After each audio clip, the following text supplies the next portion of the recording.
Hello, I'm Rachel from Douentza Garden in Ireland, and you are very welcome to this video update, the first update for 2022, the new year.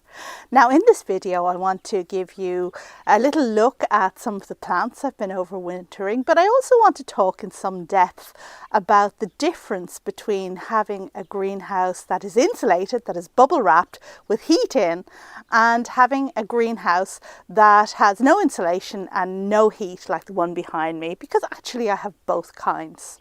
So let's get on with the video.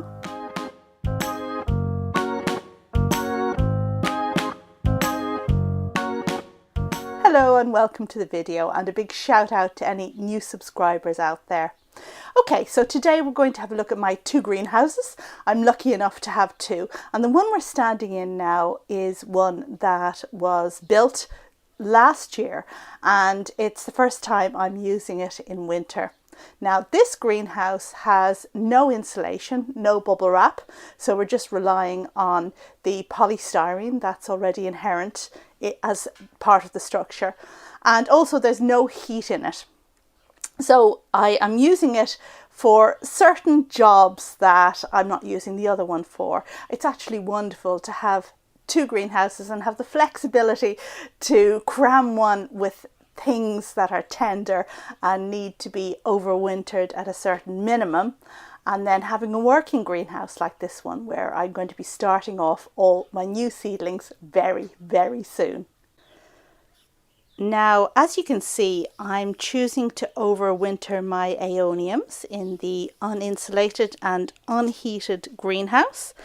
And also in here I have all of those tulips and daffodils that I potted up in videos in autumn. They're all overwintering in here too. The aeoniums I overwinter bone dry, so they don't get a drop of water from when I put them in here in autumn until later on in spring. And I've chosen to overwinter the aeoniums at these temperatures because I know that they're going to be fine as long as I keep them dry. And here's the thing, there are many plants that can be overwintered in a cold environment just so long as they're kept dry. Now this greenhouse that we find ourselves in at the moment has dropped to -1 so far this year. As you can see, some of the bulbs I potted up last autumn are beginning to sprout, notably the little reticulata irises and the daffodils, the bulbocodium daffodils. Also the hyacinths are poking up. I see a little bit of movement in some of the daffodils too. Now all of these bulbs are perfectly hardy if planted in the ground, but because they're in pots, they're a bit more vulnerable. When you pot up daffodils or tulips, you need to place them in a sheltered position against the house, a south-facing wall on the house, somewhere where they're just a little bit protected. And I don't really have anywhere like that, so I've chosen to put them here in the unheated greenhouse. I also have a selection of seedlings here in the greenhouse, and some of these you saw me sow last autumn. Now these are for the most part hardy annuals, so ones that really can take cold temperatures, and I've chosen them because of that. If you start hardy annuals in autumn, certain ones of them anyway, then you get bigger plants, and that's what I'm doing with my marigolds and my corn poppies. And of course I also have digitalis foxgloves here, which should be nice and big by spring. And do you remember those primroses I started off in autumn?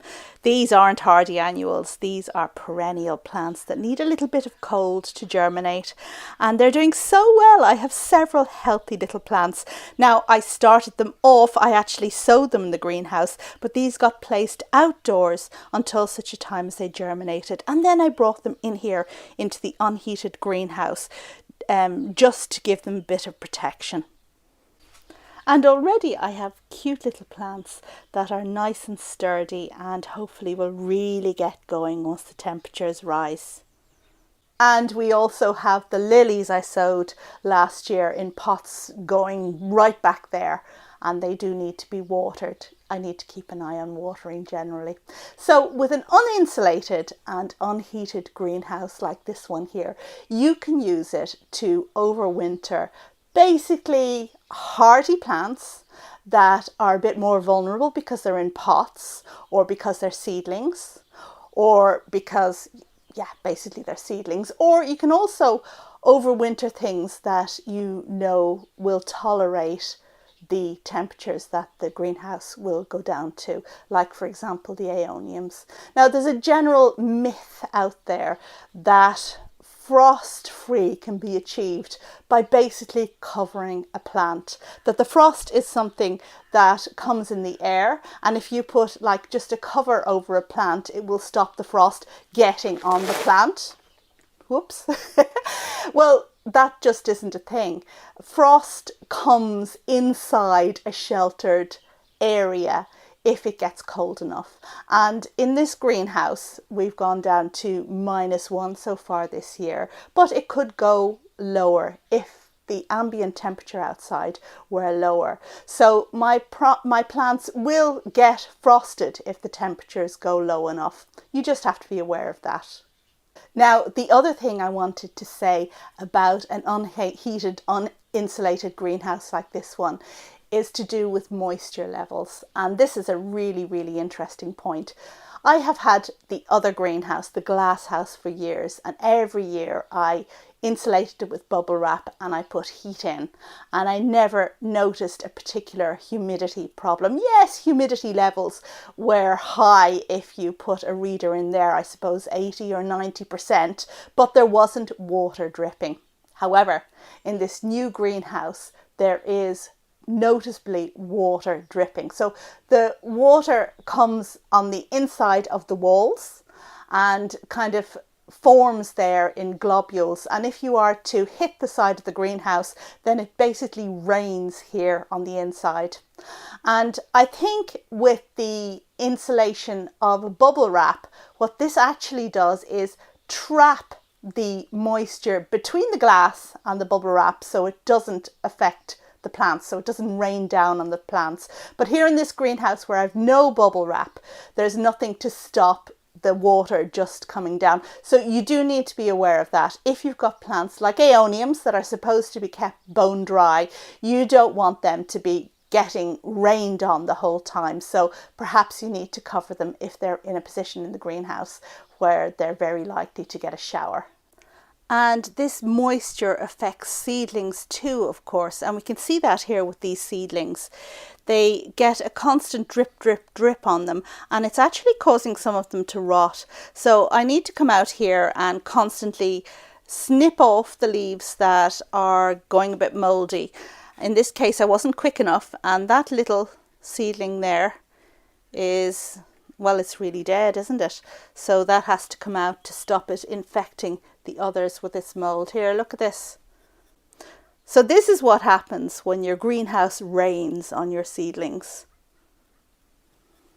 And here, just taking a look at the roof of the greenhouse, you see all of that water just amassed there. Now, just for your benefit, I'm going to actually hit the outside of the greenhouse and you're going to see how the water falls. This isn't something I want to do normally because it's going to wet my plants, but here goes.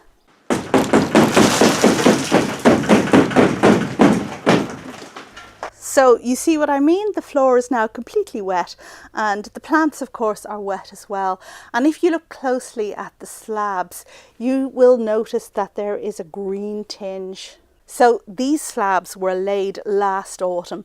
They haven't been down very long at all and already they're growing moss on them. It's okay, I'll clean it off in spring. But it just gives you an idea of the moisture levels that are inherent in the unbubble wrapped greenhouse.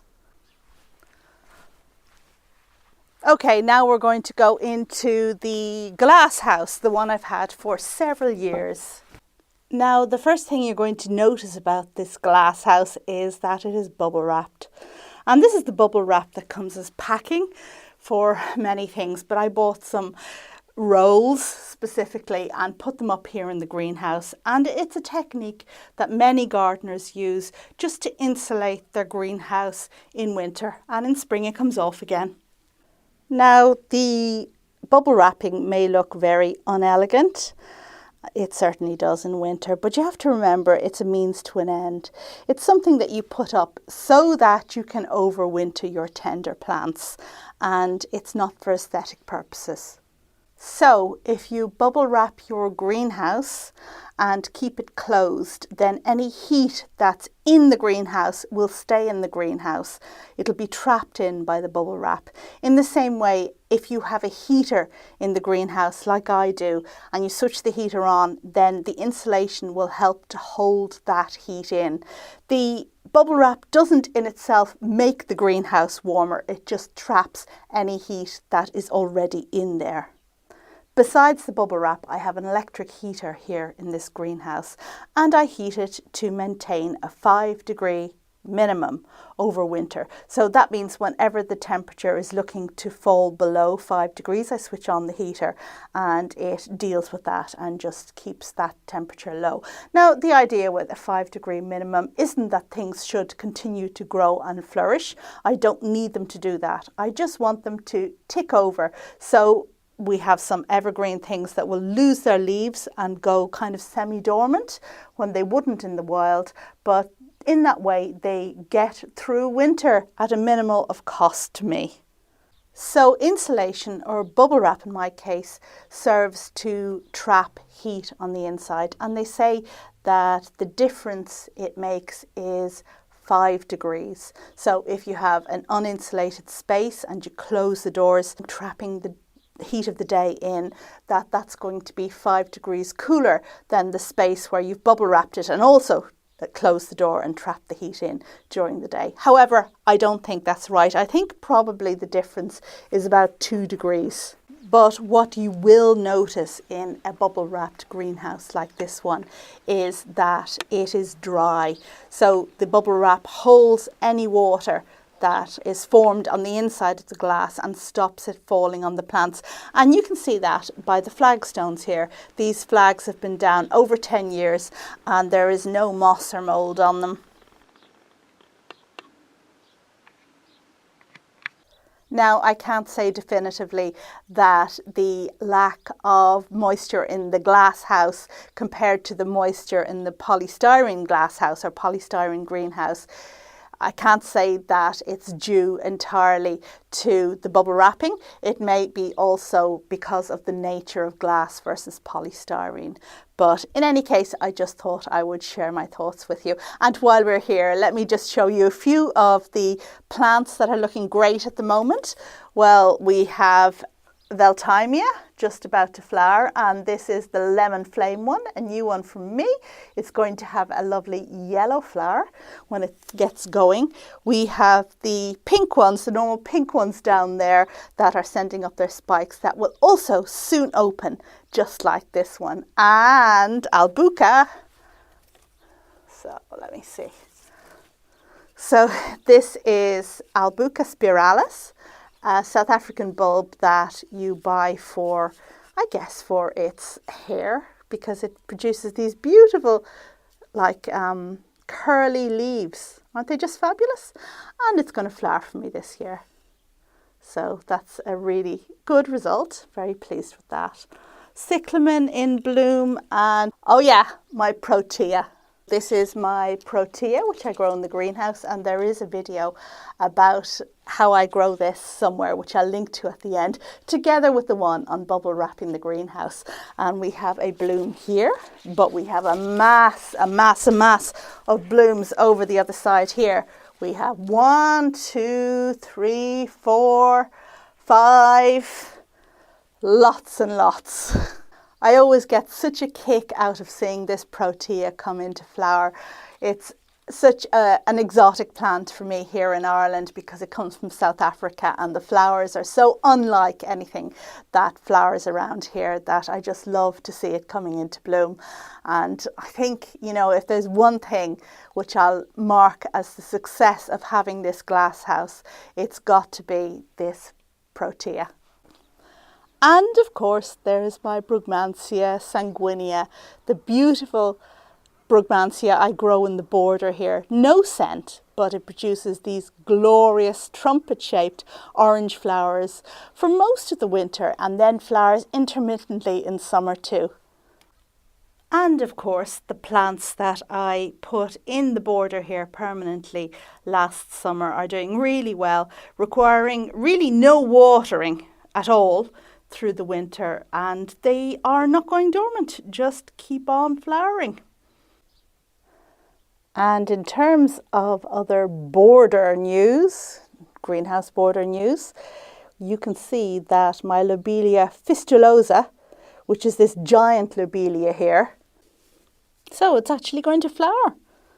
And this is so much taller than the last one that flowered for me, so hopefully it'll go on to do great things.